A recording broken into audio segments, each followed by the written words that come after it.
Open Sesame, alright, your most honest reviewer and funniest reactor out, man. I'm gonna keep it a buck, y'all know. I'm gonna keep it honest. Pluto was a good anime, but it has its flaws. It has a couple. And I believe the flaws come from the fact that superpowers are in the story. This story was very complex, but there were simple answers to counter the complexity of it. So, while you're watching, you're like, oh, like I get it. Okay, wow, there's this twist, but couldn't they just do this? Yeah, okay, I see how the story's going, but they could literally just do this, and I feel like it'll just be over. And everybody, the writer and creator of this, did Monster, right? So you understand the type of mystery, the type of storytelling. You understand why the story is being complex, because if you've seen Monster, great piece of anime history. I think it's amazing, sensational, 10 out of 10 anime. You got why that was a thriller. You got why that was a mystery. It kept you on the edge of your seat. And there wasn't simple answers for it.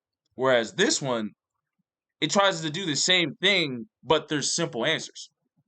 And another problem I have with this anime is that lazy animation. Extremely lazy animation. Why does it have lazy animation? I don't know why, but it has it. You are watching, especially if you've seen Monster anime. This is for everyone that's seen Monster.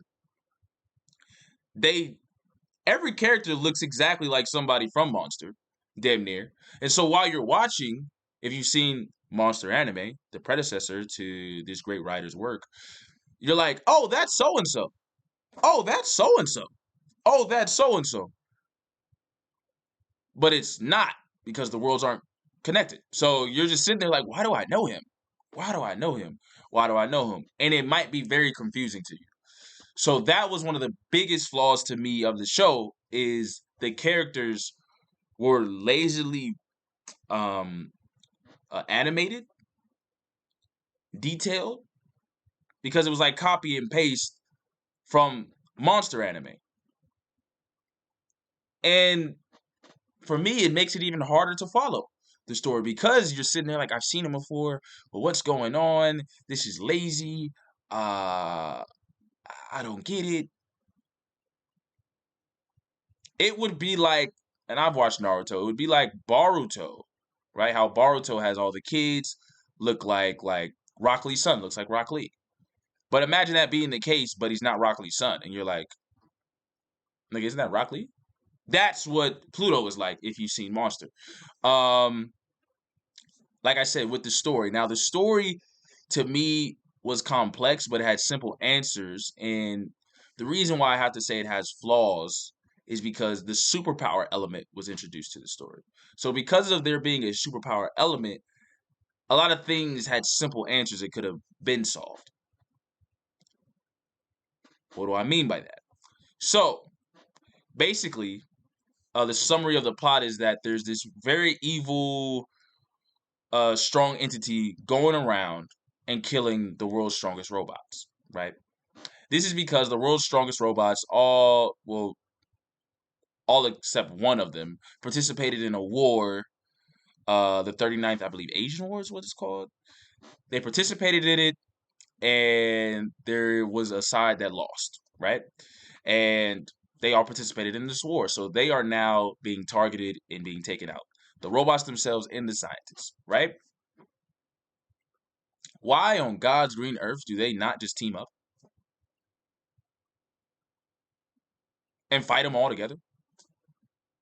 Robots and scientists included. And you're watching and you're like, y'all could just do that and just win. But they like elect to all take on one-on-one fights. And you're literally sitting there like, wait, that doesn't. I promise if you guys just jump him together on some Power Ranger stuff, you would win. But they don't. They elect one-on-one fights, a one-on-one fight, a one-on-one fight, a one-on-one fight. And you're just like, okay, I, I guess. Another thing, while I say the story is complex but has simple answers, the overall villain was somebody that was an official of the country that lost the war.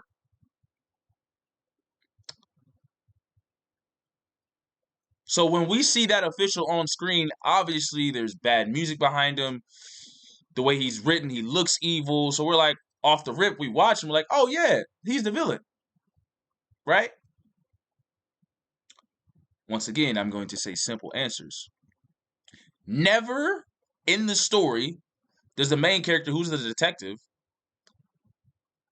Europool, and any of the strongest robots ever think to take in custody.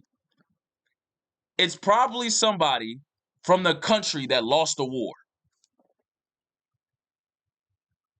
that's taking us out. It's probably the people from the country that lost the war hunting us down. It's probably somebody over there. We should probably take them into custody. Like I said, they were trying to make this complex, like, who is it? What's going on? What's the real story? When there's simple answers. The simple answer is, yeah, the prime suspect should be the country that lost the war. They're probably the villain. We should probably go dive in and look into them. Instead of like, yeah, man, I don't know who it could be, man. Yeah, it's just kind of wild. They're taking us all out for a mission we did in that war. And I just don't know why, man. I don't know who it could be. Arrest the nigga who lost the war. Like, what do you mean you don't know who it is? And that is where I was like, they're making this complex story with a simple answer. It doesn't take rocket science. And if you've seen the monster anime that has a great complex mystery story to where there's not a simple answer and the audience is watching like, we don't know what's going on. We don't know why he's doing this. We don't know who is behind this. There's always a new plot twist. There's always keeping us on the edge of our seat. Whereas this one, we as the watchers watching Pluto, you're like, yeah, that would make sense for y'all to go investigate his ass. Why don't y'all investigate his ass?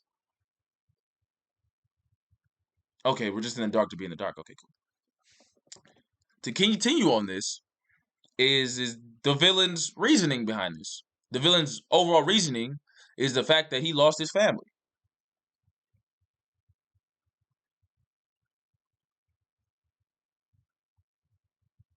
The official that is behind this super strong robot hunting the world's strongest robots is he lost his family in the war. That is a very simple answer to this super complex mystery story. And you're like, huh. Well, I mean, that kind of makes sense. Whereas, once again, if we're comparing Pluto to Monster, it was a way more complicated reason behind that complex mystery thriller in Monster. Whereas this one, there's this supposed to be complicated mystery thriller going on, and then you unpeel, rip off the Band-Aid, and you're like, oh, that's just a regular cut. I thought you had stitches. That was a generic, you know what I'm saying? A generic reason for you to be a villain, and it's kind of a letdown because of this wild, complex mystery story. I will also go on to say I thought the tropes of the series was good, though. The whole idea being what separates human from robots, and even robots can feel emotion, and what makes you human is the fact that nothing's really wrong with your brain, but you can still act off emotion, you can still make mistakes, you can still do bad things, and that was kind of the overall questioning throughout the entire movie is what makes you human, which I thought was good. I thought he did a very great job of that. I thought those were great tropes, great questions being pawned to make us feel, um, which I thoroughly enjoyed, and that is why, even though I believe there's flaws in the anime, I give this anime an 8 out of 10. I think it's a very good anime. But I think the story is very complex, but it's complex for the sake of the story because there's simple answers to a lot of the stuff that the story could have ended way earlier. Um, and that's where the holes fall to me, along with the lazy animation that they copy and pasted characters from Monster, um, which made it hard to follow for me. And on top of that, I believe the story in general was very complex and hard to follow because I had to rewind I had to play back a lot of stuff because I was like, I think I missed something. Like, I don't really get that. And that may just be because I'm an idiot, but I thought the story was very hard to follow, extremely hard to follow. Um, but it was a good story. Now, another thing that I didn't like was there was a guy named Eclipse. He was kind of the passive aggressive, not passive aggressive. He was a what's it called? Switzerland neutral. He didn't fight. He never fought in wars. And there was a moment that he made me upset. He's one of the he's probably the strongest robot actually, and he decides just simply not to fight. And he gets brought in, and he has a chance to destroy the villain, and he decides not to. And this is where my personal bias comes in because I didn't enjoy that moment. Like I said, he's neutral. He was neutral in the war that took place years ago. Why this whole event is even happening? He didn't participate, and in this moment, somebody from his orphanage was taken away, and the villains took him away, and he's once again fighting villain robot, and he has a chance to win, and he simply doesn't take it, and he lets himself basically be destroyed. Um, and I didn't enjoy that. Obviously, he was being who he was, which is somebody that doesn't like violence, doesn't like to fight, but there was a lot at stake, and a lot of his fellow robots had lost their lives at that point, and I didn't like that he took that stance, and I thought it was very weak, and I didn't rock with it, and I thought that was stupid, because I thought he was gonna have that recognition that at certain moments you will have to be violent to protect what you need to protect, um, but he chose not to, and I just didn't like that. I thought that was weak,